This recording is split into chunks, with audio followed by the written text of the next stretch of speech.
पहली बात तो घटना घटनी ही नहीं चाहिए, और अगर ऐसा हुआ जो कि दुखद है, पर दोषियों पर जल्द से जल्द और कड़ी से कड़ी कार्रवाई हो ताकि परिवार को न्याय मिले। आपका परिचय देता है कि आपकी सोच कितनी छोटी है। ऐसे में इस बात को और इस बात की गंभीरता को, इसके विरोध को लेकर भी रणनीति तय की गई है।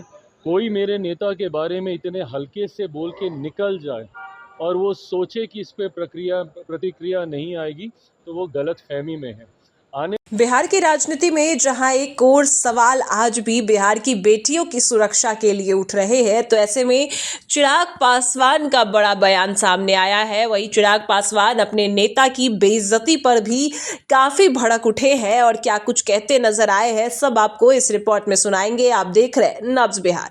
देखिए, आपको बता दें कि बिहार की राजनीति में जहां एक और बिहार विधानसभा बजट सत्र चल रहे हैं, वही विधान परिषद भी चल रहे हैं, तो इसी बीच बिहार की बेटियों का सवाल, बिहार की बेटियों की सुरक्षा का सवाल भी लगातार उठ रहा है। तमाम विपक्ष के नेता नीट छात्रा मामले को लेकर, दरभंगा में छोटी सी बच्ची के साथ दुष्कर्म के मामले को लेकर लगातार सवाल उठा रहे हैं। बिहार पुलिस, पटना पुलिस और कानून व्यवस्था पर सवाल के साथ साथ आज सरकार पर भी सवाल खड़े होते हैं। तो ऐसे में चिराग पासवान बिहार की बेटियों की सुरक्षा के लिए क्या कुछ कहते नजर आए हैं, पहले हम आपको वो सुनाते हैं कि किस तरीके से जहां एक और बिहार की बेटी के सुरक्षा के लिए चिराग पासवान खड़े हैं, तो अपने नेता के सदन में बेइज्जती को लेकर चिराग पासवान क्या कुछ कहते नजर आए हैं, वो सुनिए। का नाम बदल दिया गया है, प्रधानमंत्री आवास का नाम अब सेवा तीर्थ कर दिया। सेवा तीर्थ, ये वो सोच है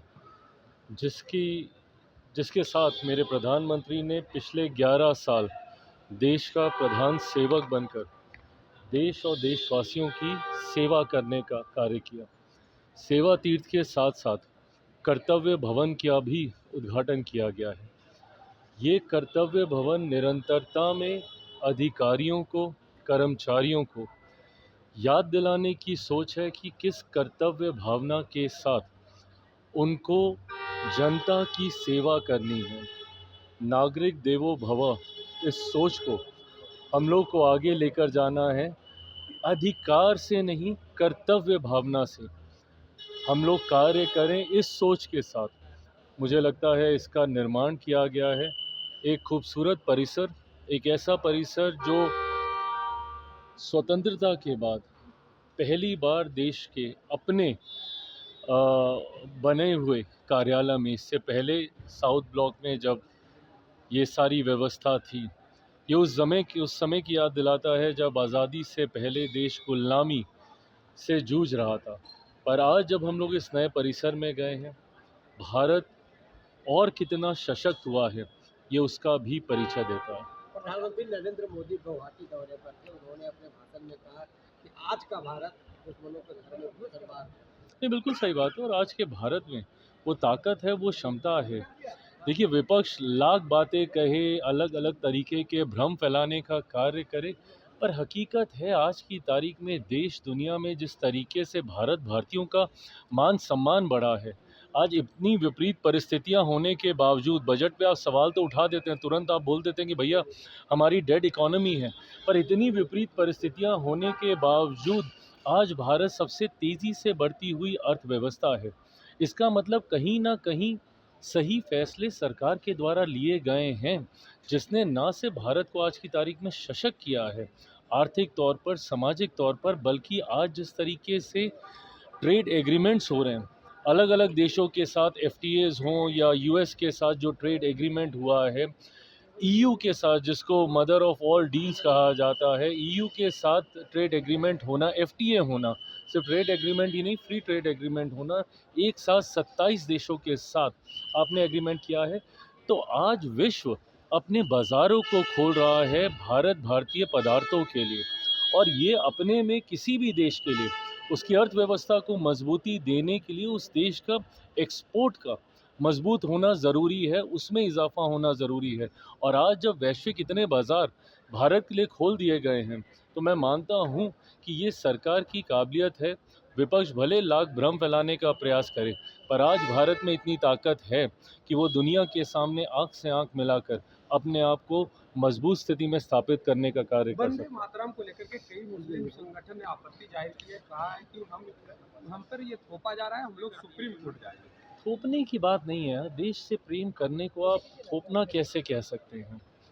भारत का जय जय करना, भारत का जयगान करना, राष्ट्रीय गीत का सम्मान करना, ये किसी के ऊपर थोपने की बात नहीं है।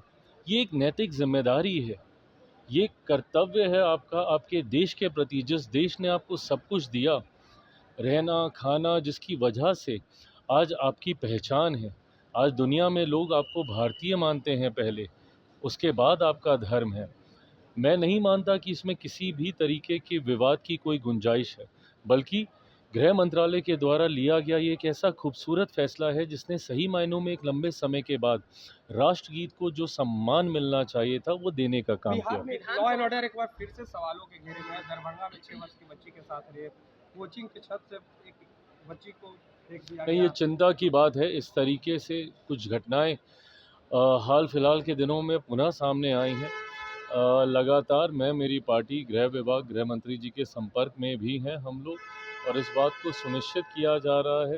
पहली बात तो घटना घटनी नहीं चाहिए, पर अगर ऐसा हुआ जो कि दुखद है, पर दोषियों पर जल्द से जल्द और कड़ी से कड़ी कार्रवाई हो ताकि परिवार को न्याय मिले, इसके लिए हम सब प्रतिबद्ध हैं। विधानसभा में आपके नेता को बेचारा कहा गया है, रामविलास पासवान। ये एक बहुत अत्यंत गंभीर विषय है, और इस तरीके से मेरे नेता का अपमान ना मैं, ना मेरी पार्टी, ना हमारा समाज, ना ये प्रदेश, ना ये देश और उनके करोड़ों शुभचिंतक, उनको जानने वाले, आज भी उनके विचारों पर चलने वाले, कोई इस बात को बर्दाश्त नहीं करेगा। जिस व्यक्ति ने ये कहा, वो भूल गए कि उनको वहाँ तक पहुँचाने वाले वही थे। ये आपका परिचय देता है कि आपकी सोच कितनी छोटी है। ऐसे में इस बात को और इस बात की गंभीरता को पार्टी और हमारी राज्य इकाई ने बहुत गंभीरता से लेने का कार्य किया है। राज्य इकाई के द्वारा आने वाले दिनों में इसके विरोध को लेकर भी रणनीति तय की गई है।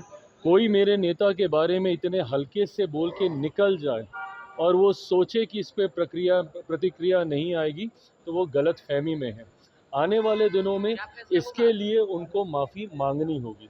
तो सुना आपने, जहां एक और चिराग पासवान ने ये साफ किया है कि वो ये बेइज्जती नहीं सहेंगे, अपने नेता की बेइज्जती का वो बदला जरूर लेंगे। आपको बता दें कि उनके नेता की सदन में बेचारा कहा गया, तो इसी बात को लेकर चिराग पासवान अब भड़क उठे हैं और उनका कहना है कि जहां एक और बिहार में जो भी बेटियों के साथ गलत करेगा उस पर कार्रवाई होगी, उसको छोड़ा नहीं जाएगा, तो वही अपने नेता का बदला वो लेकर रहेंगे। जो उनकी बेइज्जती हुई उसका बदला चिराग पासवान लेंगे, और विपक्ष के नेताओं को कोई भी काम नहीं है, वो सिर्फ और सिर्फ बयानबाजी करते हैं, सरकार को घेरते हैं, जबकि असली मुद्दे से उनके भटकाने का काम करते हैं। और सत्ता पक्ष की बात करें तो वो सिर्फ बिहार में बेटियों के लिए काम कर रही है, जनता के लिए काम कर रही है, और जो भी ऐसे दरिंदे हैं उन सब पर कार्रवाई की जाएगी। आपने सुना कि क्या कुछ चिराग पासवान कहते नजर आए। फिलहाल इस खबर में इतना ही। आप देख रहे हैं नब्ज बिहार।